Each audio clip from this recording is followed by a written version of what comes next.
పాత నిబంధనలు 4 కుష్ఠరోగులు ఉండేవాళ్ళు. వాళ్ళు ఊరి పొలిమేర ఉండేవాళ్ళు. ఊర్లోకి వెళ్ళినా చంపేస్తారు. ఊరు దాటి వెళ్తే శత్రువులు. కొయ్యా నుయ్యా మధ్యలో ఉన్నారు.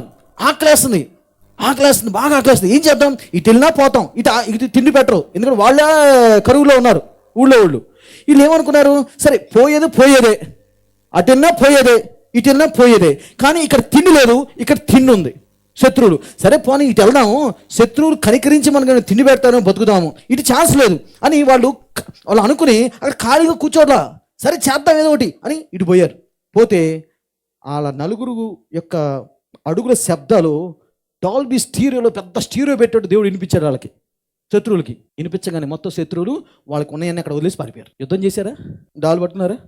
కత్తి పట్టుకున్నారా? ఏం లేదు. కొన్నిసార్లు నువ్వు అనుకుంటావు, ఇది ఎట్లా జరుగుద్ది,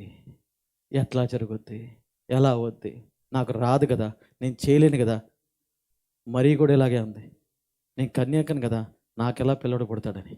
దూతతో అంటే దూత గాబ్రియెల్ దూత అంటది, పరిశుద్ధ దేవుడు నిన్ను కమ్ముకుంటాడు, దాన్ని బట్టి జరుగుద్ది.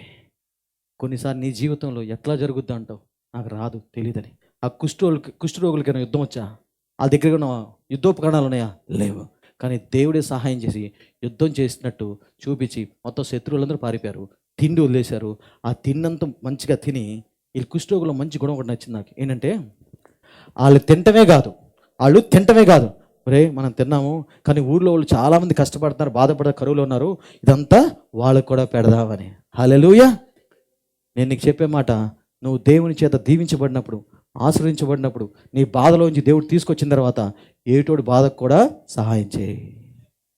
ఆ బుద్ధి లేకపోతే నువ్వు దీవించబడితే దండగంట. ఇది నేను అనేది, దేవుడు అండగా నేను అంటున్నా, దండగంట. ఆ కుష్ఠరోగులు ఉన్న జ్ఞానం అన్నా మనకు ఉండాలి. మనం ఎప్పుడైతే ఆ బాధలో నుంచి వచ్చామో అటువంటి బాధ ఏటోడికి ఉన్నప్పుడు హేళన చేయడం కాదు, చేతనైతే ఆ బాధని అర్థం చేసుకొని వాళ్ళకి సహాయం చేయి, బయటికి తీసుకురా.